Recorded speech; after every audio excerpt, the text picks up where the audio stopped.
Salutations, people! Welcome to Page 3 Killers, Murders That Went Unnoticed, a podcast where we dive into murder cases that went unnoticed by the nation's newspapers.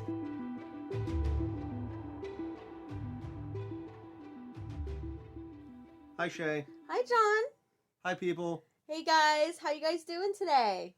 Welcome to Page 3 Killers, Episode 4, your source for the most entertaining murder Drinking party podcast, you know. We're gonna work on our intros here coming up. Yeah, I think we should just chill for a few minutes with everybody, you know? See how everybody's doing on this fine Saturday.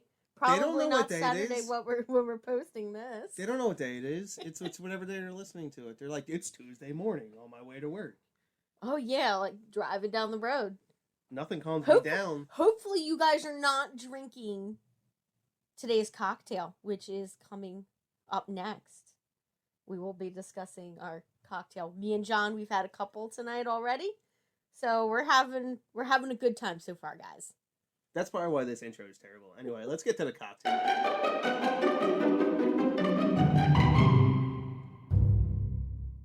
What the hell was that? This is my drink segment. What are you doing here? I was just... So that brings us back to another drink segment, folks. All right, this week, I know we've been going simple. This one's a pain in the ass. I ain't even gonna lie. I tried making this, three times? 3 times. 3 times. Finally figured it out. So this one, you kind of need the special barware. If you don't have it, it makes it just a little bit more difficult than normal. So you need a highball glass. I mean, really, anything that's kind of tall and thin is what you're really going to want. Oh, I guess I should name this one. This is just called a unicorn. This one's a little bit more tricky. If anyone can get this one, I'll be impressed. The tie-in with the show. So, we're going to start off with some coconut water. Just the stuff out of the can. Anything simple. I'm going to go 4 ounces of coconut water. And then you're going to take... This specifically calls for Captain Morgan's Loco Nut. That's not available anymore in a lot of places. But if you can find it, that's what you need to use with this. Because it's a cream base. And it's a layered drink. If you don't have the right stuff, all your stuff is going to mix together. It's going to look like brain matter. This gray, massive nonsense. Anyway, you're going to fill your highball glass up with some ice. You're going to mix together your Captain Morgan's Loco Nut and your coconut water. You just mix it together, whatever. Throw it into your glass. Then you're going to take some grenadine. That's the red stuff. And this is the hard part. It requires a little bit of dexterity. You're going to pour it down the side of the glass. You're going to take about 1/2 ounce and pour it down the side of the glass, and you'll just watch that grenadine just fall right to the bottom. Because it's so sugary, it just kind of... I was just rudely interrupted by my wife, and she informed me that the Loco Nut... Oh, the label on the Loco Nut liqueur is actually a scratch and sniff label. You can, when you hold it and touch it, it smells like coconut. Report back to us with field operations.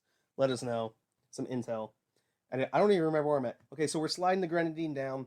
It's so sugary, it just sinks straight to the bottom. And this alone looks pretty cool because you just have the separation of the red and the the cream. But we're gonna top that off with a little bit of blue caracal. This could also be Midori if you want a green look for it. One is kind of like an orange peel flavor. One's a melon flavor. They're both delicious in this drink. But you don't want to slide that down the side. You just want to kind of drizzle that over the top. It should stay separated if all works out. Unless you're me, and then you have to make 6 drinks, which is probably why I'm rambling on right now, because I had to finish those drinks because we only have so many glasses. And I'm not about to perform alcohol abuse and waste some alcohol. Anyway, there's a little bit more of a complicated version of this. You can find that on the show notes page for this episode. Episode 4 of Page 3 Killers. Oh, man. And once again, if you're part of our Patreon, you get these recipes early. You can make them. You can find the ingredients. Mix them up. Let us know how you like it in real time.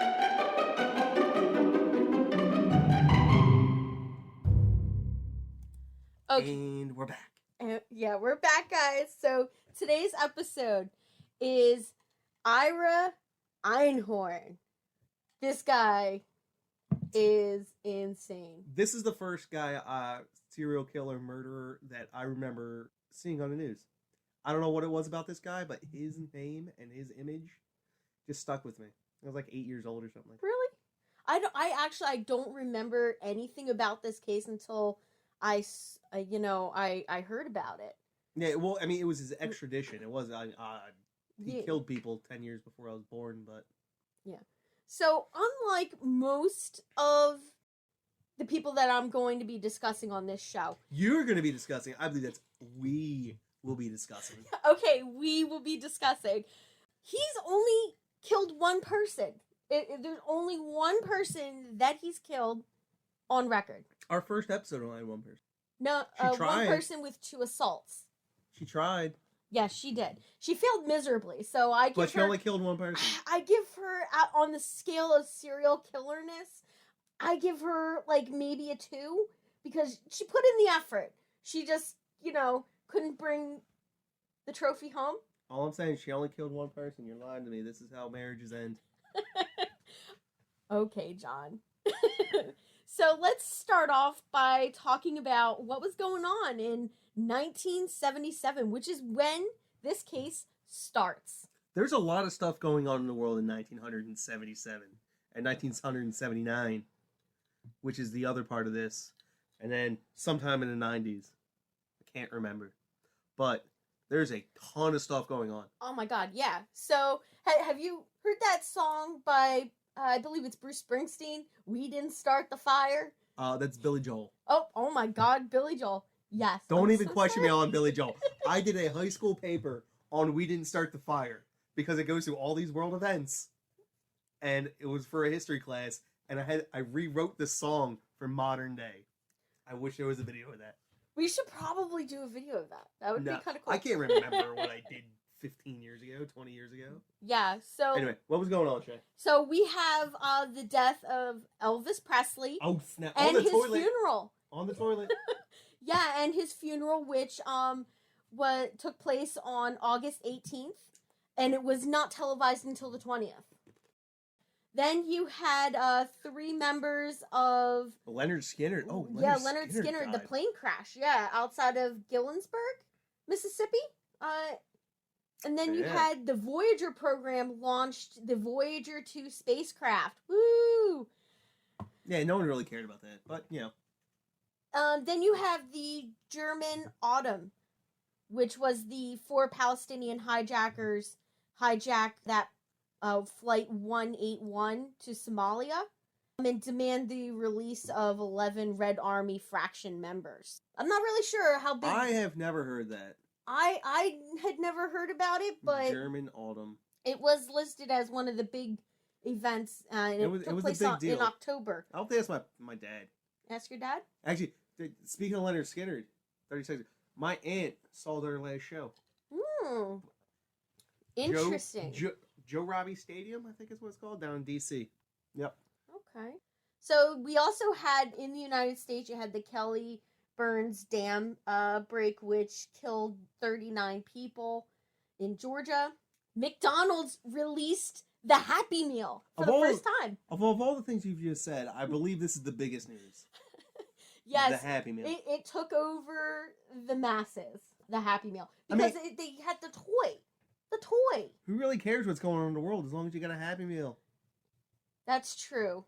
I wish we could get... We need a Happy Meal, babe. This alcohol is a bad idea. Because now I want a Happy Meal. And we just had dinner. I wasn't sure whether to put this part... No, this is massive. But I wasn't sure if I should put it in the seedy side or just in general world news. I was so torn with this one. Because he's an atrocious person. No, you didn't. You missed one. You skipped one. Oh my gosh. Yes. Oh my. 3 Mile Island. Yes, 3 Mile Island in Pennsylvania. The nuclear reactor goes offline and You know, I know exactly what happened in Three Mile Island. what happened? I studied Three Mile Island. Yeah. Yeah, basically, some guys had Some guy put his donut no. down on the wrong button. Oh, well, strangely enough, Homer Simpson is based off a real human being. On every character in the nuclear power plant on The Simpsons is based off of a real human being. And they're all based off of members of the first nuclear power plant in the Navy. Ah. Yeah, because Matt Groening was, if I'm not mistaken, I can't remember if Matt Groening was in the Navy as a nuke, or he was very familiar with it. I can't remember. But yeah, he based all of his characters off of real people on the Nimitz. Nimitz? I can't remember. Admiral Rickover's in there somewhere. He was the father of the nuclear power plant. Huh. Anyway, so 3 Mile Island, what happened was people looked at their...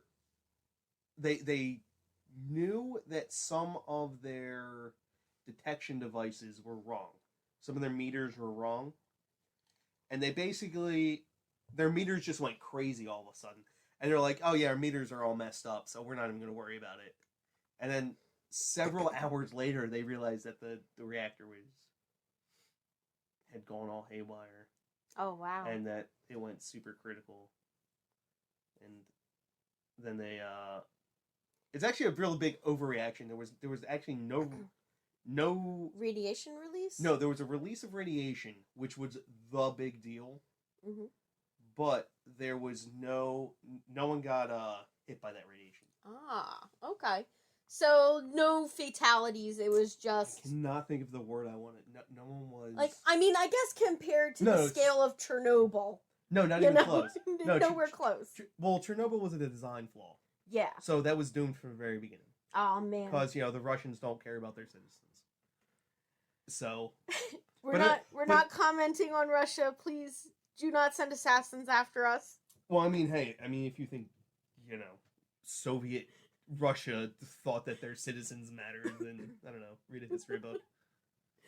Alright, so now that we've talked about 3 Mile Island, the last one that I had on here which I was saying was a tricky one, I wasn't sure whether to put it in the CD side or not.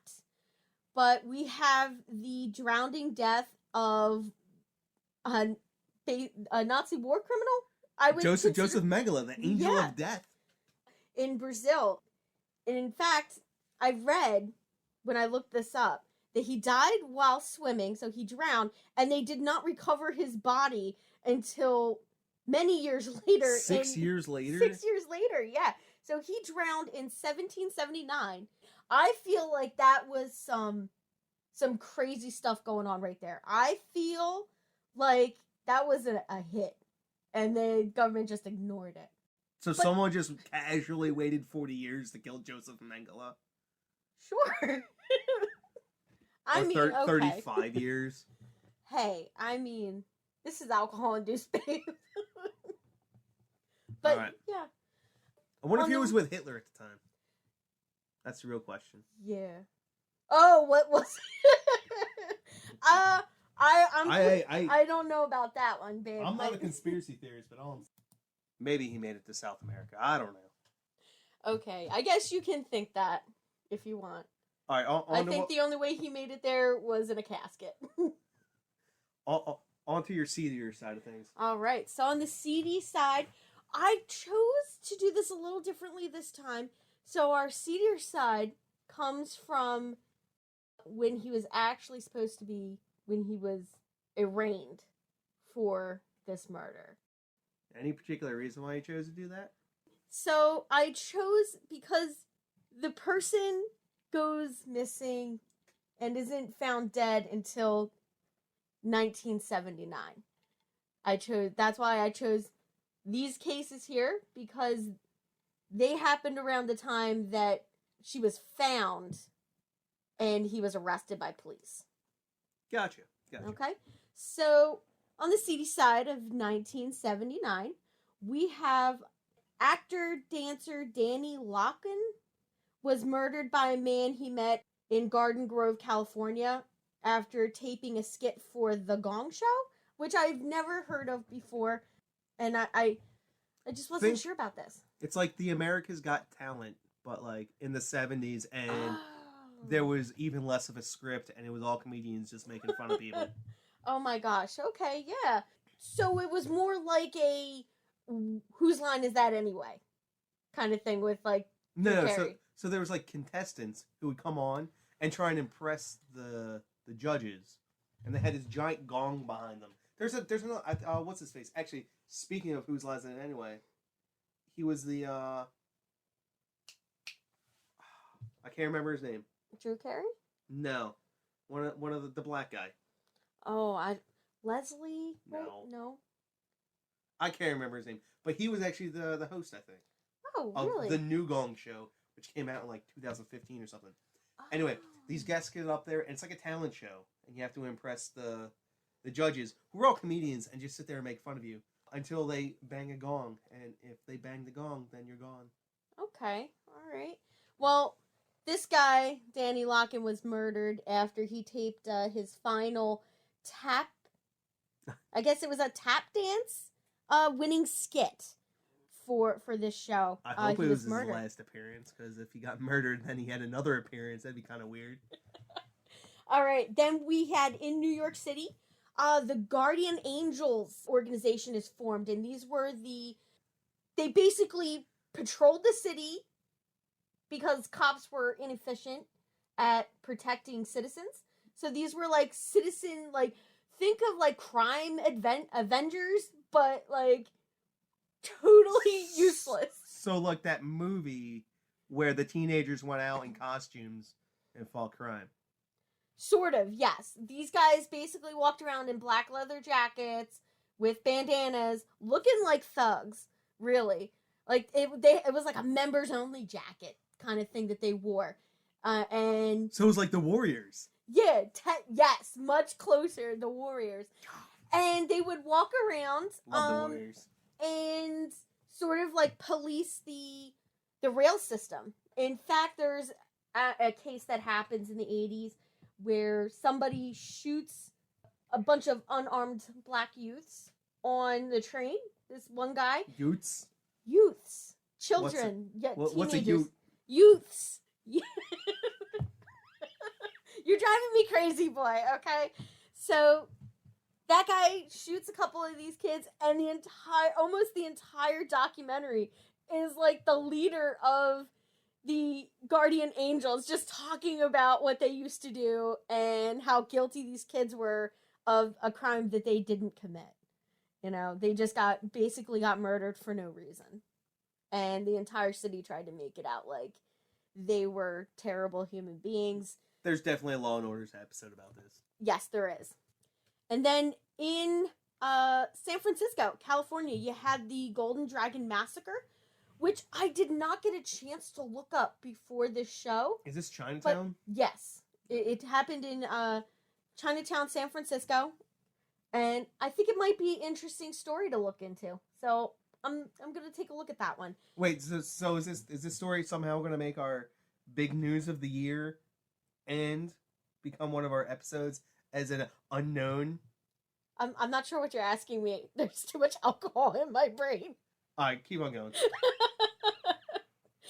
So the next one was you had David Berkowitz, son of Sam, who was captured in Yonkers, New York, after a 1-year murder spree. This guy, totally, I feel like he wasn't insane. I think it was just a cover.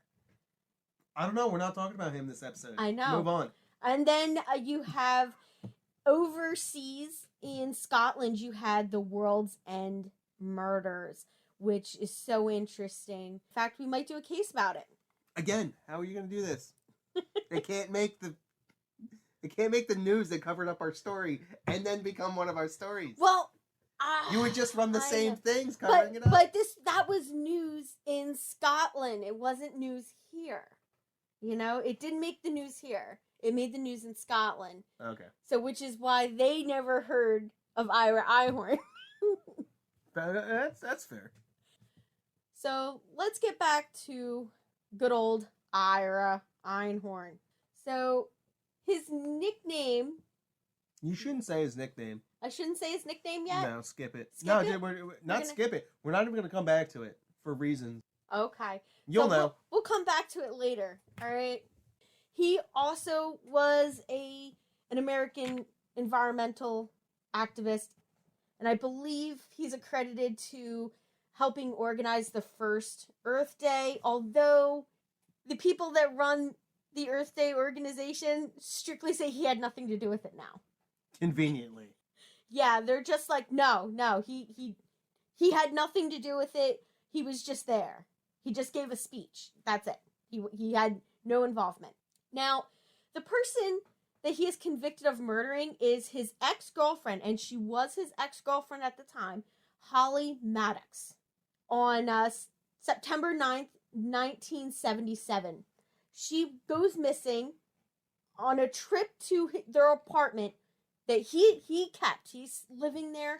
She's just going to go pick up her things. She goes missing. After she shows up there, nobody sees her ever again. And this case takes place really close to us. It takes place in Philadelphia, home of the Eagles. I feel like you're biased. I know. There's so many good cases that are in Pennsylvania that if our listeners are from other places in the country, that they've never heard about. And these are some really interesting cases. And it's just easier for me to find information for them. Stop looking at me like that. Holly goes missing on September 9th. Her body isn't found until 18 months later when police find her mummified body in a trunk in his closet. That's not even the interesting part about this case. The interesting part is that once he's arrested, he's arraigned, he's released on bail, he flees the country and spends the next 23 years in Europe before being extradited to the United States for murder. This is the part when I was a kid that I would always see on the news. There was constant updates about the Ira Einhorn. And then once he finally got... Like, I don't remember this case. I remember OJ. This was after OJ. I know. But I remember the OJ and then the John Bonet. Probably right around the same time as the John Bonet. Okay, so that's probably why I never heard about it, was because my grandmother was super into watching about the OJ trial and then John Bonet. She specifically just watched those things. You probably should have put that in there. That's true. I probably should have put those in our seedier side. But too late now. Scrub. So let's talk a little bit more about good old Ira. Now, Ira was born May 15th of 1940 to a middle-class Jewish family. He attended the University of Pennsylvania, which is where my boss graduated from. That's Ivy League. And that's what is so shocking about this case is you would not expect somebody of his caliber to be murdering people. I mean, it's basement Ivy League. Like, you talk to people from Princeton and Harvard and Yale, and they're like, UPenn should not even be in the Ivy League. But it's Ivy League nonetheless. Yeah. So he receives his undergraduate degree in English in 1961. And then he does return back there in 1963 to do some graduate work. I believe he does not complete that degree. But there was no information on that. And that's not what we're here to focus about. He was a big part of the ecological groups and, the counterculture, the anti-establishment, anti-war movement that was going on between the 60s and the 70s. He was heavy into that. And like I said, he was a speaker at the first Earth Day held in Philadelphia, Pennsylvania in 1970. And as I said, he did claim to be instrumental in it. And everybody else that organized it was like, no, he didn't do anything. He was just there. I imagine if you're a speaker at the first one, you probably had something to do with organizing it. Yeah, but would you really want to, celebrate a day dedicated to the earth if it was, designed by a man who murdered somebody? I'm just saying. It's escaping me right now, but I'm sure there's many days. There's instances of this happening. Oh yeah, Columbus Day, which we no longer celebrate anymore. No, they don't. I don't even think they close schools for that anymore. I don't know. Been a long time since I've been in school. Who knows? Now, Ira then, after, helping organize or not organizing the first Earth Day, went on to be an instructor at Temple University between 1964 and 1965. This was a one academic year. He was fired.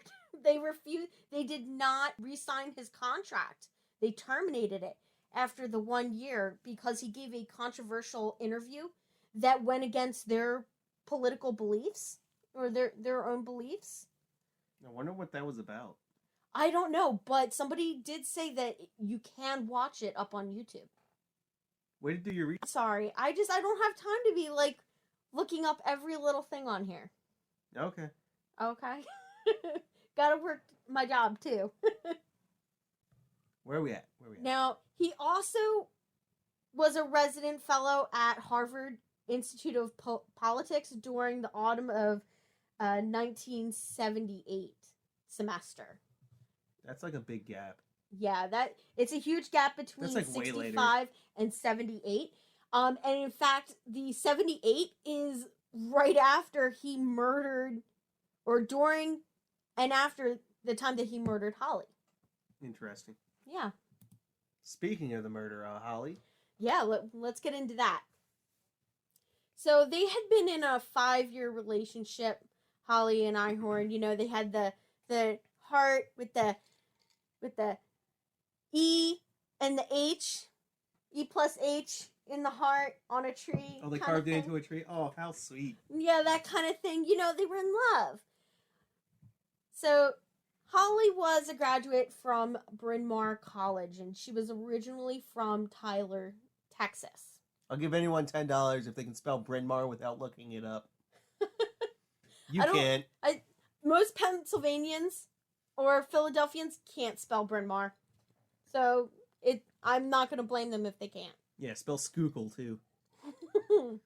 Or Conshohocken. That one's probably easy. That one's a little bit hard. That one's phonetic. Yeah, true. So in 1977, Maddux breaks up with Einhorn and moves. She goes to New York, where she becomes involved with Sal Lapidus. I'm probably butchering that last name. I apologize. If anybody has the correct pronunciation of any of the words that we misspell or missay here, please let us know. Educate us a bit. So on September 9th, Holly returns to their apartment that she no longer stays at because Ira said that he was going to throw her items out to the trash if she didn't come pick them up. She obviously returns there to pick up her belongings and is never seen again. Several weeks later, the Philadelphia police get a report that she's missing. People have started to notice that she's not answering calls. She's been unreachable. Nobody's seen her since she left to go back to Pennsylvania, to Philadelphia. Her Instagram and Facebook went dead. They did not have Instagram or Facebook at this time. And no cell phones. So I think, I'm not really sure. Maybe her calendar? Did they at least have Snapchat? No, they didn't have Snapchat or anything. So they really only had the phone. You can't call somebody, but how do you know that she's just not answering her phone because she don't want to talk to you? Because she doesn't know who you are. And that's why. Oh my God, there's no caller ID. Exactly. Oh. You had to answer your phone in case it was important. I guess so. Obviously, people started to notice after several weeks that she's not around. Her parents obviously probably got very concerned from not hearing from her. Her current boyfriend, probably. Her friends, most definitely. So the police decide, okay, we'll go check it out. So they go on over to Ira's apartment, and he gives them a story that she was here and she went out to the neighborhood co-op to buy some tofu, sprouts, and vegetables, like, basically, and just never returned back to the apartment. It seems way too specific for an ex-boyfriend to be like, yeah, she went out for tofu and sprouts. Yeah, and exactly, like, she's not living with him anymore. They're not together. Why would she be going out to pick up fruits and vegetables and stuff and coming back to your apartment? And then have to drive back up to New York. Exactly. Makes absolutely no sense. It's like a 2-hour drive. True. So, story makes absolutely no sense. But the cops, they don't have any evidence. There's no evidence that says that there was a crime there. At this time, I'm guessing that there's no smell of a dead body. There's no blood anywhere. There's no evidence that he did anything to her. Because she's still in there. Yeah, that's right. She's still in the closet. She's in the closet. This crazy ass guy stuffed her in the closet. So, but the cops go. They question him. There's, and he gives an alibi. He says he tells them that he left the apartment, whatever it was.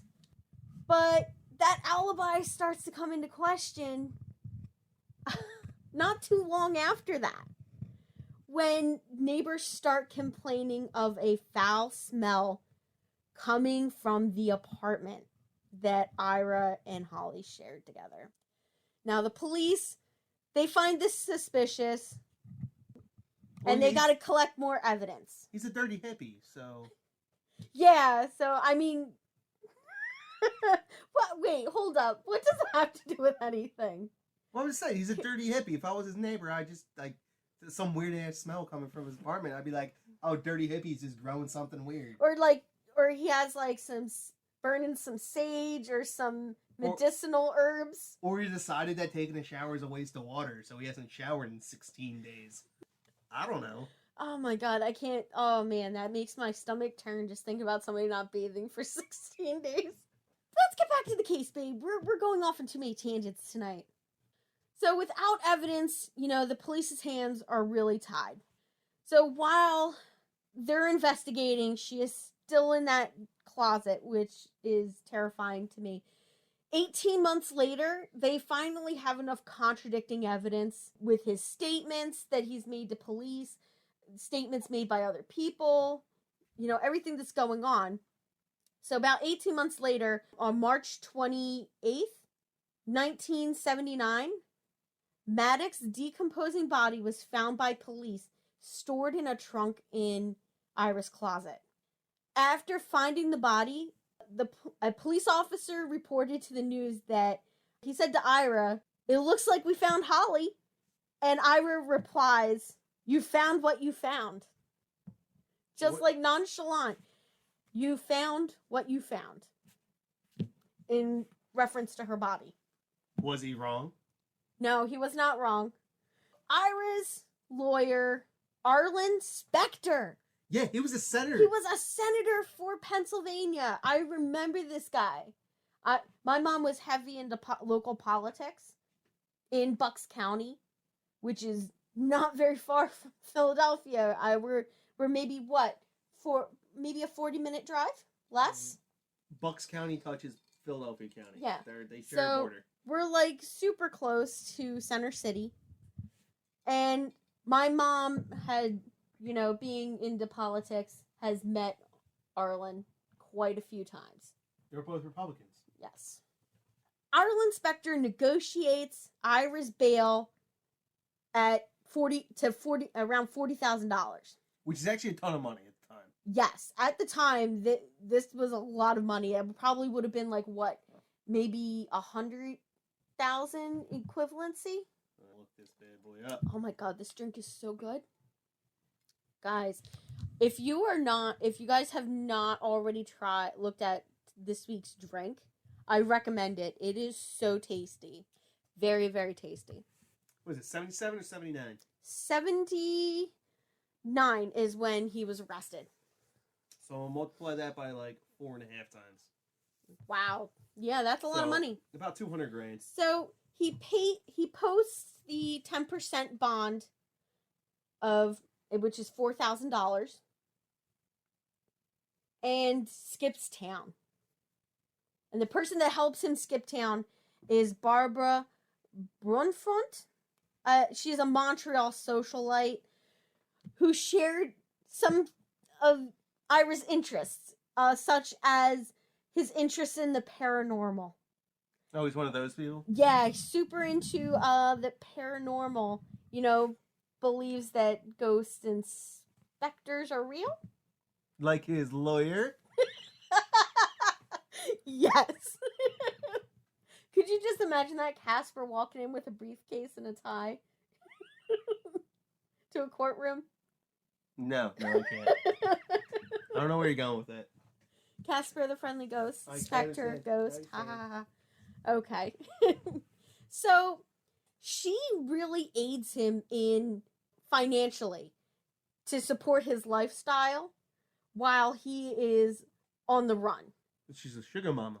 Yeah, she is his sugar mama. Up until 1988, when the book written by Steve Levy is published about Ira, called The Unicorn's Secret. She reads this book and is completely shocked by the information that she finds in there. And she stops sending him money. She stops supporting him while he's on the run.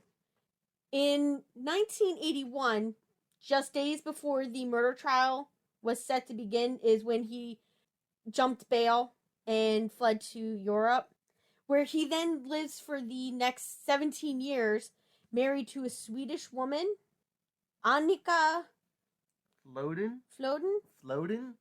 It looks like Floden. So I'm going to go with that, Floden. Flow riding? In Pennsylvania, Ira was already arraigned, and so our state allows you to convict somebody in absentia, which basically means we don't need you here. Yeah. To put you on trial. If you are gonna not be there, that's on you. Listen, we know you did it. Yeah. So basically, they decide they're still going to go forward with the trial. They go forward with the trial. He's not there to testify in his own defense. His lawyer basically is not there. There's nobody really there to speak for him. And they convict him. I wonder in 1996 of this murder. How constitutional is that? Because you have a right to confront your accuser. But I guess if you're just running away. Yeah, if you're just they could send letters. I guess they sent like a court document stating, "Hey, you are being summoned to attend this trial for this." That's on you if you don't want to be there. Yo, dog, you're probably going to get jammed up for this. So if you want to fight that, you might want to show up. Yeah, exactly. I'm pretty sure that's verbatim what the papers say. He is, convicted in 1996, and the jury for this trial sentenced him to life in prison without the possibility of parole. But first, they kind of have to get him back to the United States before he can start serving this prison term of life. Wonder if they give him life if he shows up. Like how much were they just pissed that they're just like, this mother trucker ain't even here. I gotta miss work for this. Fuck this dude. Oh yeah, I'm sure that the jury was probably PO'd about it, but what can you do? I mean, not kill someone. I guess that helps. Yeah.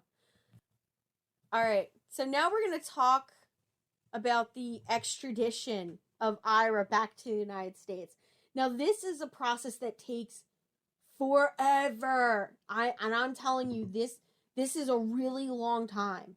He murders her in 1977. Bodies found 1979. He flees the country in 1981. He's convicted in 1996. In 1997, he's arrested in France, in Champagne-Montois. Yeah, your guess is as good as mine. Yeah. Where he was living under the assumed name of Eugene Malone. Not like I don't even that doesn't even sound like his name, but okay. I guess stuff like Steve Smith. Yeah, or he should have just gone with like John Potts. It's a very common name. Now the extradition process is very complex, especially between France and the United States. In my research, I found, that either country, the United States or France, can refuse extradition in certain circumstances. Now, Ira uses this multiple times to avoid his extradition back to the United States. Even though he was not sentenced to death in Pennsylvania, his defense attorney argued that he would face the death penalty if he ever returned to the United States. So automatically France is like, no, we're not going to send him back to America. Like, are you kidding me? We don't, because they don't have the death penalty. They don't believe in the death penalty. So yeah, it's actually pretty common. They will not extradite anyone to a place that has the death penalty, even if the person is not convicted or is not sentenced to death, which is kind of weird. Yeah. So in my reading, I found that it said France, like many countries that have abolished the death penalty, does not extradite defendants to jurisdictions that retain the death penalty without assurances that it will be neither sought nor applied. Now, Pennsylvania authorities pointed out that when the murder occurred, the state did not practice death penalty. So Ira could not be executed because the state and federal constitution did not allow ex post facto law, which is basically he has to be tried by the laws that were current at that time, not the new laws of today. That's everywhere in America. Yeah. If I'm not mistaken, I believe that's constitutional. You cannot be tried for a law that did not exist at the time that you committed a particular action. And in this case, you can't be sentenced to a particular punishment that did not exist at the time when you committed a particular crime. Yeah. So when it looked like that argument might be failing on his behalf, Ira then decides to use another strategy to avoid extradition, which was the French law and European courts of human rights, which required that he receive a new trial because he was convicted of in absentia. The problem with that is that's not going to work, because the second he gets back to America, they go, okay, you can sit right there. You're guilty. The French court basically rejects his extradition at that point, and the ball gets thrown back into the U.S. court. And so they have to, the authorities have to find a new way to get around this and get him extradited. So following that court decision, 35 members of Congress write a letter to the French president. Oh man, this name Jacques is Chirac? Jacques Chirac. There's no R. There's an R. There's an R. Chirac. We're going to call him Jack Chirac. Yeah, we're gonna call him Jack. Okay, to get Ira extradited, but under the French doctrine of separation of power, which was invoked in this case, the president cannot give orders to the courts and cannot intervene in extradition affairs. So now we're going to fast forward another year to 98, what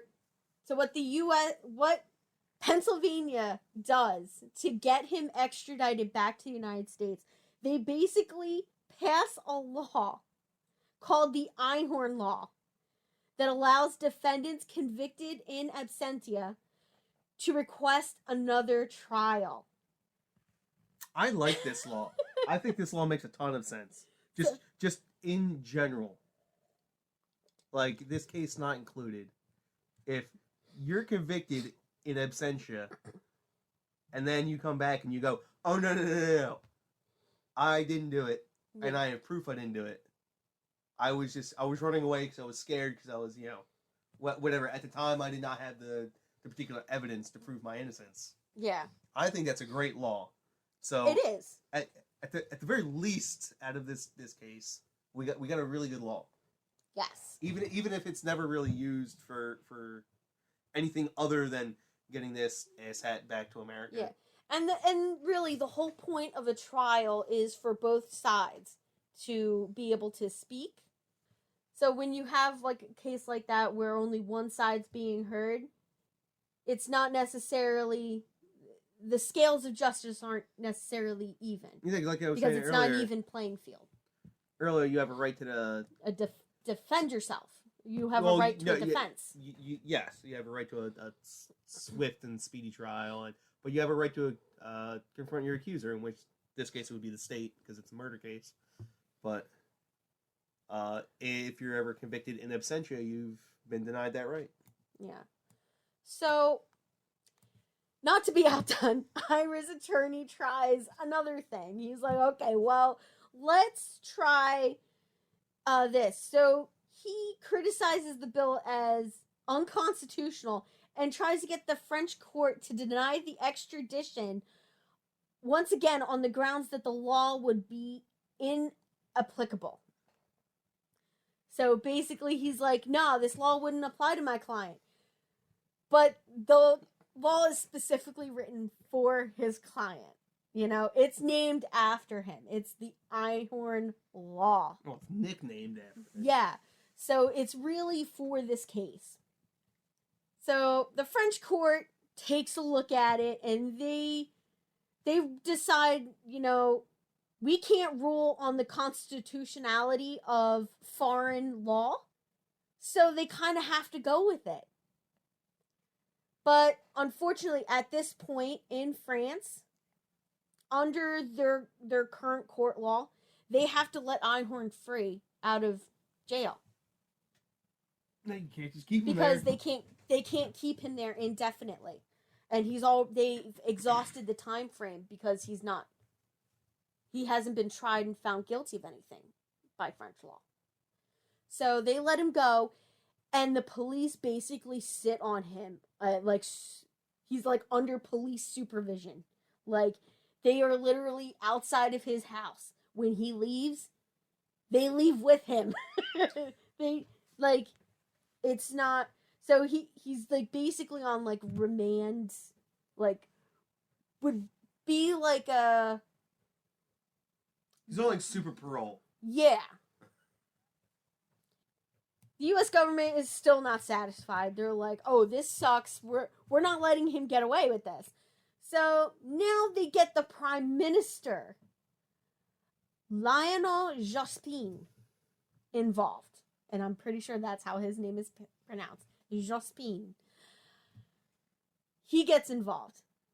And the French Green Party states that Ira should not be extradited until the French court was basically appeased and it was clear and everything that Ira was not going to be on, have death penalty, and that the Einhorn law would not be reversed.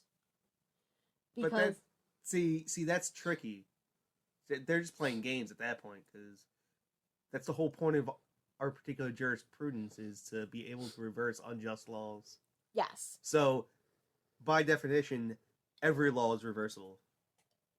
So they're just playing word games. What they wanted to do was they wanted to make sure that when they sent him back to the United States, that we wouldn't turn around, lock him up, then get that law thrown out, and then basically be like, okay, now you're on death row.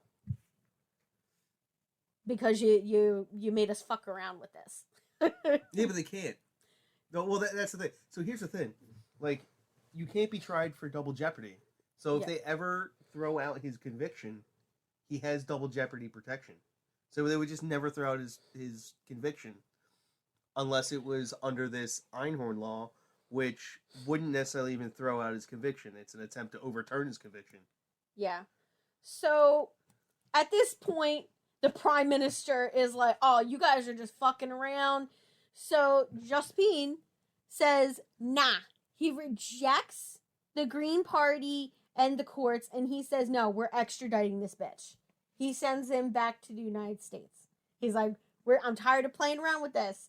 You're wasting time. You know, he did the crime. Let's move on. So he sends him back to the United States. Now, Einhorn tries to, go before the courts again in France to get that ruling overturned. And the court decides, nah, we can't really do it because you're trying to mess with the constitutions of another country. And they, it's sovereign. It's like they're... Oh my gosh. I don't know what you're trying to say. The word is like just escaping sovereignty? me. Yeah, it's up to every country to have their own sovereignty, to have their own laws. Yeah. Yeah. So the French court's like, we can't really, make America keep the law or get rid of it. That's up to them. Yeah, that's what I'm saying. Like if you're making that argument, you're essentially saying that at no point in time could anyone ever be extradited from France to America for any reason. So when it becomes clear that he's not going to be able to stay in France anymore, and that he's going to be going back to the United States, he tries to commit suicide by slitting his own throat while in imprisonment in France. So he tries to get out, and they're like, nah, they patch him up, save his life, and pack him back up. Now, we couldn't send him home because he might be killed. Yes, exactly. So, but he's tried to kill himself. They gotta save him. The European Court of Human Rights rules against Ira. He's sent back to the United States on July 20th, 2001. 2001. This is what you didn't hear about, because this is right after 9/11. Yeah, this is... this is right before 9/11. Yeah, this is before 9/11. The summer right before. It's only a few months. So he's extradited back to the United States to go on trial. Let's get back to Ira. Now he's going to go on trial again for the death of Holly Maddux. This time he takes the stand in his own defense. Now listen to this. He claims that his ex-girlfriend was killed by CIA agents who framed him for the crime because he knew too much about the agency's paranormal military research. You had me until that last half a sentence. I would not put it past the CIA to go and kill anybody. Oh yeah, there has to be cases of the CIA just stepping in and just like axing somebody off and covering it up to cover up another secret. There is. But I don't think this guy knew very much about their paranormal... Actually, I'm sure there is paranormal military research going on all the time, which is why I can't stand paying my taxes, because that's what funds this crap. But... yeah. So, that was his defense. After a month-long trial, the jury only deliberates for 2 hours. 2 hours! Not as short as that 15-minute guy. That's not our shortest time. It's not the shortest one, but still 2 hours. On a capital case. Yeah. On a capital case, 2 hours. That's 2 hours. Nuts. And they convict him of the murder of Holly Maddux on October 17th of 2002. The following day, he is sentenced to a mandatory life term without the possibility of parole. The next day, he begins to serve his sentence. They're just like, nah. They just took him right over. They booked him in. They were like, mm-mm. As much as I don't like the death penalty, I feel like they should give him the death penalty, just say fuck you to France. Yeah. France really dicked around on this, and they totally just let a guy who was a murderer evade prosecution for years, which is absolutely ridiculous. Now, in November of 2006, the Superior Court of Pennsylvania affirms unanimously this sentence for Ira Einhorn for this. They say, yep, we affirm it. He can't file appeals, nothing. He's done. So in 2016, he was transferred to the SCI Laurel Highlands Minimum Security Prison, which provided better health care for inmates with health needs. And just last year, on April 3rd, Ira Einhorn passed away at the age of 79 in the Pennsylvania State Correctional Institution, Laurel Highlands. His death was reported to be natural causes. He's off the state's payroll. Yeah. I mean, he lived off of his honey mama, his sugar mama. Oh, I don't blame him for that. Good for him. You do you, boy. You do you. Okay. Yeah. So that is the case of Holly Maddux and Ira Einhorn. So what do you think, babe? I don't know. It brings back a lot of memories. Like, I used to watch the news every night with my parents, and this was a big flipping deal around here. Yeah? I mean, like I said, this is the first celebrity criminal I remember. Yeah. Like, I had the first one was the OJ, the Bronco. Driving the Bronco. I remember OJ wasn't really into it. It was this and the Jean Bonnet, like we were saying earlier. Jean Bonnet, I guess, was a little bit before. Yeah. But I remember this guy on the news all the time. Yeah. But I guess it was only around here, which is why no one else knows about him. Yeah. So that is it for episode 4 of Page 3 Killers, Murders That Went Unnoticed. Your source for fantastic, unnoticed murder news. So, as always, guys, be and safe. Guys and gals, be safe, stay sexy, don't get murdered.